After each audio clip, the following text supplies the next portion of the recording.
परमं पवित्रं सीताकळत्रं नवमेघगात्रं कारुण्यपात्रं शतपत्रनेत्रं। జై శ్రీరామ్. సీతారాముల కళ్యాణం తర్వాత జరిగినటువంటి కొన్ని కీలక ఘట్టాలు జరిగిన ప్రదేశానికి ప్రస్తుతం నేను వచ్చేసానండి. ఇది రతన్ సాగర్ అంటారు ఈ ప్రాంతాన్ని. ఇవన్నీ కూడా లోపలికి చిన్న చిన్న ఊర్లను దాటుకుంటూ మనం రావాలి. ఓపికగా వచ్చి చూస్తే చాలా విషయాలు తెలుస్తాయి. మరి ఈ ప్రాంతం యొక్క విశిష్టత ఏంటనేది లోపలికి వెళ్ళి చూస్తూ మాట్లాడుకుందాం రండి. శ్రీరామచంద్రం సతతం నమామి. చాలా పెద్ద ప్లేస్ ఉంది ఇది.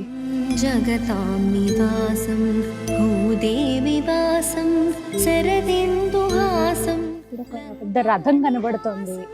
భువనే ప్రచారం చాలా విశాలంగా ఉంది ప్లేస్. నమామి. మందారమాలం వసనే. దాదాపుగా మీరు గమనించారా, జనక్పూర్లో చాలా చోట్ల ఆ శివయ్య దర్శనం మనకు కనిపిస్తుందండి. ఎక్కడికక్కడ శివుడి ఆలయాలు ఉన్నాయి. ఆ శ్రీరాముల వారు శివుడిని బాగా పూజించేవాళ్ళు. ప్రత్యేకించి జనక మహారాజుల వారు శివయ్యకి చాలా భక్తులు అన్నమాట. ఇంట్లోనే శివలింగం ఉండేది, ప్రతినిత్యం పూజలు చేసేవాళ్ళు, శివ ధనస్సు ఉండేది. ఇవన్నీ తెలిసిందే కదా మనకి. అందుకనే మనకి చాలా చోట్ల ఇక్కడ శివాలయాలు కనిపిస్తాయి. పెద్ద మందిరం ఉంది, చాలా బాగుంది. గుండ్రంగా 3 గోపురాల్లాగా ఒకే దగ్గర ఉన్నట్టు కనిపిస్తుందండి. చాలా బాగుంది. పైన ఓం అని రాసింది. వెళ్దాం లోపలికి. వేదాంత శ్రీరామ శ్రీరామ.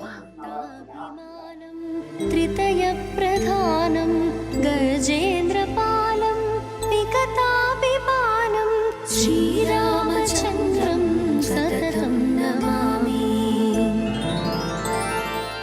దర్శనం చాలా బాగా జరిగిందండి. రతన్ సాగర్ మండపం అంటారు ఈ ప్రాంతాన్ని. మరి ఈ ప్రాంతం యొక్క విశిష్టత విశేషాలు ఏంటో తెలుసుకుందాం. శ్రీ హరీష్ శర్మ గారు ఉన్నారు, Shri Gayatri tours and travels అధినేత వీరు. వీరే ఇలా చెప్పారనమాట నాకు. నేపాల్ ముక్తిధామ్ యాత్ర మేము ఎప్పుడు వెళ్తూ ఉంటాము, చాలా విశేషంగా ఉంటుందంటే నేను కూడా ఒకసారి చూడాలనుకుంటానంటే తప్పకుండా రండి. అక్కడ తెలియని విశేషాలు చాలా సుమన్ టీవీ ద్వారా చూపిద్దామని అన్నారు. అందులో భాగంగా ఎవరు చూడనటువంటి ప్రదేశాలు ఇవన్నీ కూడా. టూరిస్టులు ఎవరు వచ్చినా కేవలం మహల్స్ అవి మాత్రమే చూసుకుని వెళ్ళిపోతారు. బట్ ఖచ్చితంగా చూడవలసిన రామాయణంలో ముఖ్యంగా వీటి గురించి కూడా రాసి ఉన్నారు. రతన్ సాగర్ మండపం అని చెప్పి వీటి గురించి కూడా ఉంటుంది. అసలు చూస్తేనే కదా తెలుస్తుంది ఆ మండపం ఏంటి అనేది. ఇంకా చాలా మందికి తెలియాలనే ఉద్దేశంతో ఈ వీడియోస్. అయితే ఈ ప్రాంతం గురించి తెలుసుకుందాం గురుగారి మాటలు. గురుగారు జై సీతారాం. జై సీతారాం అమ్మ. ఈ ప్రాంతం రతన్ సాగర్ మండప్ అంటారట. ఇక్కడ మూర్తులు కూడా చాలా ప్రత్యేకంగా ఉన్నారు, చాలా మంది కనిపిస్తూ ఉన్నారు. ఏంటండి ఇక్కడ విశేషం చెప్పండి. రామాయణంలో ప్రధానమైన ఘట్టం ఏదైతే ఉందో ఆ ఘట్టానికి సంబంధించిన ప్రదేశం ఇది అని చెప్తారు. అయితే రతన సాగర్ మండపం. అయితే ఈ యొక్క మండపానికి ఒక విశేషత ఏంటంటే అయోధ్య నుండి రాముల వారి యొక్క పరివారం అంతా కూడా ఇక్కడికి వారు విచ్చేసి ఇక్కడే కాస్త వారు 4 రోజుల కంటే ముందు, వివాహం కంటే ముందు వశిష్ఠుల వారు రామ లక్ష్మణ భరత శత్రుఘ్నులతో పాటు పరివారం అంతా కూడా వచ్చేసి ఇక్కడ నివసించారట. ఇక్కడ నివసించిన తర్వాత 4 రోజుల తర్వాత వివాహం అయిన తర్వాత వెళ్ళిపోతామని అంటే జనక మహారాజు గారు, అయ్యో మీరు మా దేశంతో పాటు సమానమైనటువంటి యొక్క రాజ్యం కలిగిన వారు, 4 రోజుల్లో మీరు వెళ్ళిపోతే మాకు అవమానకరంగా ఉంటుంది, కాబట్టి మీకు అన్ని వ్యవస్థలు ఇక్కడ ఏర్పాటు చేస్తామని చెప్పి వారికి కావాల్సినటువంటి యొక్క భోజన వసతి వ్యవహారాన్ని కూడా ఇదే ప్రదేశంలో ఏర్పాటు చేసి రాముల వారి యొక్క పరివారం అన్నిటికీ కూడా ఇక్కడ 6 మాసాల పాటు సరిపోయేటువంటి సకల ఏర్పాట్లను చేసి వారికి విడిదిల్లుగా వారి యొక్క పరివారాలన్నిటికీ కూడా ఇక్కడ ఏర్పాటు చేశారు అని మనకు ప్రతీక. అంటే 6 నెలల పాటు వివాహం జరిగిన తర్వాత మొత్తం 6 నెలలు ఇక్కడ నివాసం ఉన్నారంట ఆ శ్రీరామచంద్రుల వారు జానకమ్మతో. అలానే మనం గమనిస్తే మనం రాముల వారు ఏ రథంలో అయితే వచ్చారో, అయోధ్య నుండి ఏ రథంలో అయితే వచ్చారో ఆ రథాన్ని కూడా మనం గమనిస్తాము. అప్పటి రథాలు అన్నమాట అవి. అదే విధంగా పక్కనే మనం ఒక సాగరం ఉంది, రతన్ సాగర్ అంటారు. జనక మహారాజు గారు ఏ సంపద అయితే ఉందో, వజ్ర వైడూర్యాలు, బంగారము, మణిమయ మాణిక్యాలు, ఇటువంటి అశేషమైన సంపద అంతా కూడా ఆ సాగరంలో దాచిపెట్టేవారు అని ప్రతీక. కాబట్టి ఎవరికైనా కష్టం వచ్చినా నష్టం వచ్చినా ఈ రతన్ సాగర్ మండపంలో ఆయన కూర్చుంటే ఇది రాజకీయ మండపము అని చెప్తారు. కాబట్టి అడ్మినిస్ట్రేషన్ అంతా కూడా జరిగేటువంటి భాగము అని చెప్తారు. సో ఈ మండపంలో కూర్చుంటే ఎవరికైనా కష్ట నష్టాలు ఏమైనా వస్తే ఈ ప్రదేశం నుండే వారి యొక్క దాన ధర్మాలు అన్ని మొదలయ్యేటువంటివి అని చెప్తారు. మనం డిసెంబర్లో గమనిస్తే వసంత పంచమి సమయంలో అయోధ్య నుంచి ఇక్కడికి 4 రోజుల పాటు చాలా పెద్ద ఎత్తున ఉత్సవాలు జరుగుతాయి. ఇక్కడ కొన్ని లక్షల మంది మన భారతీయులు వస్తారు ఈ యొక్క ప్రదేశానికి. భారతదేశానికి ఈ జనక్పూర్కి చాలా దగ్గర సంబంధం ఉంది.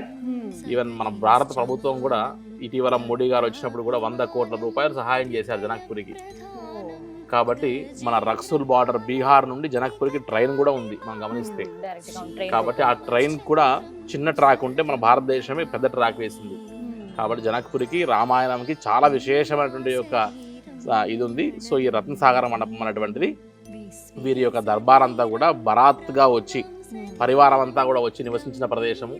సో ఈ రత్నసాగర మండపంలోనే జనక మహారాజు గారి యొక్క రాజకీయ వ్యవహారాలు జరిగేటువంటి ప్రదేశము. ఈ రోజుకి కూడా ఇది చాలా ప్రసిద్ధిగాంచినటువంటిది. హిస్టారికల్ ప్లేసెస్ సంబంధించినటువంటి రామాయణం ఎవరు చదువుతారో ఆ రామాయణం చదివిన వారికి ఈ రతన్ సాగర మండపం గురించి అవగాహన ఉంటుంది. 6 మాసాలు ఇక్కడ నివసించారని కూడా మనకు ఆ యొక్క రామాయణంలో శుద్ధంగా రాసి ఉన్నటువంటి ఒక విషయం గమనిస్తాము. మూర్తులు కూడా చాలా ప్రత్యేకంగా ఉన్నాయి ఇక్కడ.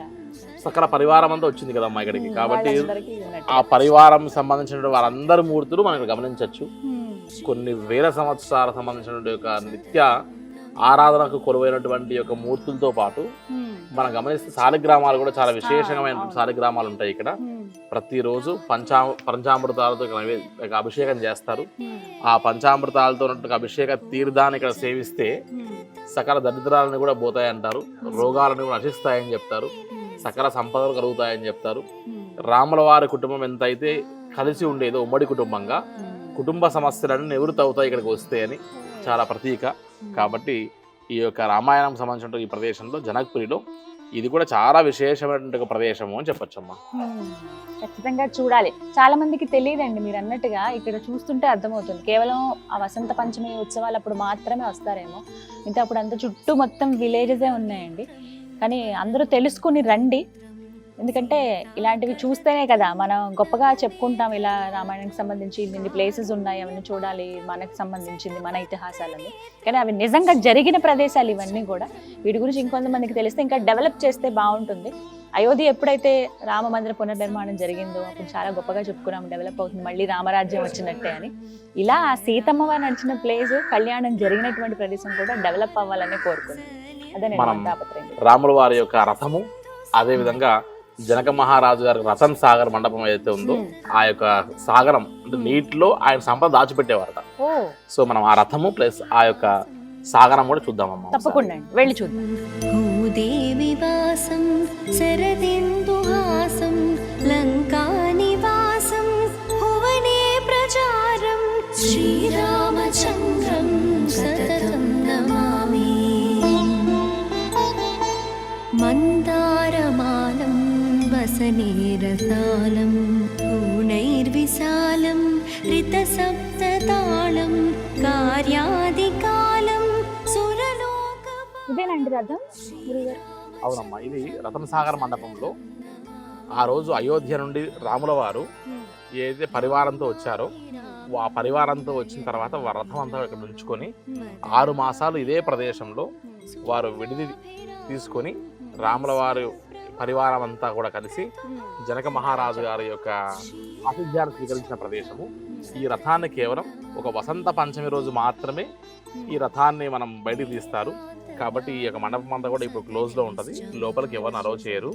పురాతనమైనటువంటిది, చాలా భద్రపరుచుకొని జాగ్రత్త చేస్తున్నటువంటి ఒక ప్రదేశం ఇది. ఒక్క 4 రోజులు మాత్రం చాలా విశేషంగా ఉంటుంది. మిగతా రోజుల్లో యాత్రికులకు తెలిసే అవకాశం లేక ఇదంతా నిర్మానుష్యంగా ఉంది. రామాయణంలో చాలా ప్రధానమైనటువంటి ఘట్టం అమ్మ ఈ ప్రదేశం కూడా. రామాయణంలో ప్రధానమైన ఘట్టం జరిగినటువంటి ప్రదేశం ఇది. రథం ఉంది లోపల. ఇది కేవలం వసంత పంచమి అప్పుడు మాత్రం ఇది ఓపెన్ చేస్తారు, అప్పుడే క్లోజ్ ఉంది. జస్ట్ విజువల్స్ తీయడానికి ట్రై చేస్తున్నాం మా టీం అంతా. ఒకసారి చూడండి, మీకు ఇక్కడికి వస్తే డైరెక్ట్ ఇక్కడ నుంచి చూడొచ్చు. ఇది కూడా ఒక కుటీరం లాగా ఏర్పాటు చేస్తారు, అందు లోపల భద్రపరిచారు ఆ రథాన్ని. పురాతనమైందండి, చాలా పురాతనమైంది. భీతం స్వజనేతి తీర్థం నమో విహితం మమ సాంద్రదీపం రోగేతి భీతం వసునేతి తీర్థం శ్రీరామచంద్రం. మనం ఈ రతన్ సాగర్ మండపంలో గమనిస్తే ఆ చివర్లో 1100 శివలింగాలు శాలిగ్రామ శివలింగాలవై, సో ఆ నారాయణ శాలిగ్రామాలకు దాదాపుగా మనం గమనిస్తే ప్రతిరోజు 1 కిలో ఆవు నెయ్యితో, శుద్ధమైనటువంటి ఆవు నెయ్యితో అభిషేకం చేయడం జరుగుతుంది. వాటిని సహజంగా ఎవ్వరికి దర్శనం చేయించరు. ప్రత్యేకమైనటువంటి ఒక శ్రద్ధ కలిగి వారు తెలుగు వారందరికీ దర్శనం చేయించాలనే ఉద్దేశంతో ఆ శాలగ్రామాలని మన కోసం ప్రదర్శించడం జరుగుతుంది. అందరూ చేతులు జోడించి వారి దర్శనం చేసుకుని ఓం నమో నారాయణాయ అంటూ స్మరిస్తూ దండం పెట్టుకోవాల్సిందిగా మనవి. సుగ్రీవమిత్రం పరమం పవిత్రం సీతా. ఇదిగోండి రతన్ సాగర్. రావడంతోనే మనకు ముందు కనిపిస్తుంది ఒక కొలను. ఇక్కడ చాలా ప్రదేశాల్లో నేను చూశాను కదా, చిన్న ఆలయం ఉంటే పెద్ద కొలను, ఆ సరస్సు మాత్రం కంపల్సరీ ఉంటున్నాయి. ఇక్కడ వాళ్ళ నీటి అవసరత మాత్రం తీరుస్తున్నాయి అని చెప్పుకోవాలి. ఎక్కడ కొరత అనేది లేదట. ఎప్పుడు నీళ్లు హ్యాపీగా వీళ్ళకి అన్ని పనులు జరిగిపోతాయి. నీళ్ళు అయితే దొరుకుతాయి, మాకు నీళ్ళ ఇబ్బందులు ఉండవు అని అన్నారు. అయితే ఈ ప్రదేశం అండి రతన్ సాగర్ మండపం. అంటే దర్బార్ లాగా అడ్మినిస్ట్రేషన్ అంతా ఇక్కడే సాగించేవాడు జనక మహారాజు. ఆయన ప్రజలకు సంబంధించి అంటే ఏమైనా కష్టాలు ఉన్న వాళ్ళు వచ్చి రాజుగారితో మాట్లాడాలనుకుంటారు కదా, అలా వచ్చి ఇక్కడ మాట్లాడే వాళ్ళు అంటే వాళ్ళకి ఏమైనా ప్రాబ్లమ్స్ ఉన్నాయి అని అన్నప్పుడు ఆయన ఇక్కడి నుంచే హెల్ప్ చేయటము, పరిపాలన సాధ్యమైనంత వరకు ఇక్కడి నుంచే జరిగేదట. రతన్ సాగర్ అని పేరు ఎందుకు వచ్చిందంటే ఆయన దగ్గర ఉన్నటువంటి రత్నాలు, వజ్రాలు, వైఢూర్యాల సంపద, అశేషమైనటువంటి సంపద అంతా కూడా ఇక్కడే ఆయన నిక్షిప్తం చేసేవాళ్ళు. రాజులంతే కదా, అలా ఒక రూమ్స్ లాగా మనలాగా బీరువల్లాగా అలా ఏం పెట్టుంచుకోరు కదా, ఎక్కడైనా ఒక తెలియని ప్రదేశంలో సీక్రెట్ ప్లేసెస్లో దాచేవాళ్ళు. అలా ఈ సాగర్, ఈ గర్భం లోపల, ఈ చెరువు లోపల దాచేవారట ఆయన.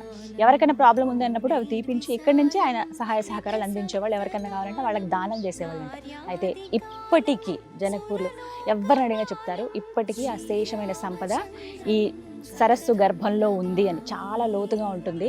ఇంకొక విశేషం ఏంటంటే ఏ సమయమైనా ఇక్కడ జనక్పూర్లో దగ్గర 4 సంవత్సరాలు అయిందంటండి వర్షాలు పడి.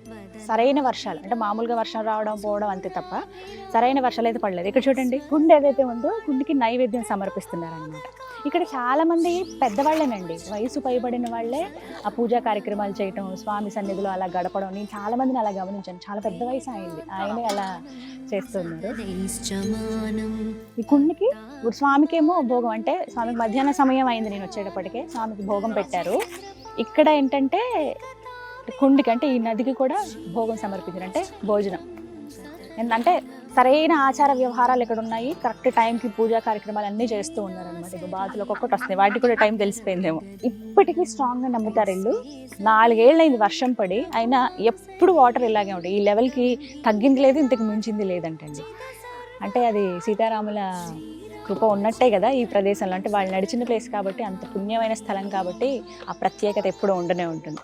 కానీ చాలా అదృష్టవంతులం మనం. సో ఎవరైనా జనక్పూర్ వచ్చినప్పుడు ఖచ్చితంగా ఈ ప్రదేశానికి రండి. రతన్ సాగర్ కుండ్ ఎక్కడ అని అంటే డైరెక్ట్గా తీసుకొచ్చి చూపిస్తారు మీకు. చిన్న ఆటోస్లో రావచ్చు, కార్ కూడా ఇక్కడ వస్తుంది, కార్లో కూడా మనం వచ్చే సౌకర్యం ఉంటుంది. అలా అయినా వచ్చి మీరు చూడండి తప్పకుండా.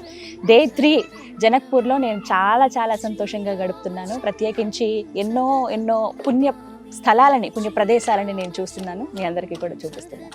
జై సీతారాం.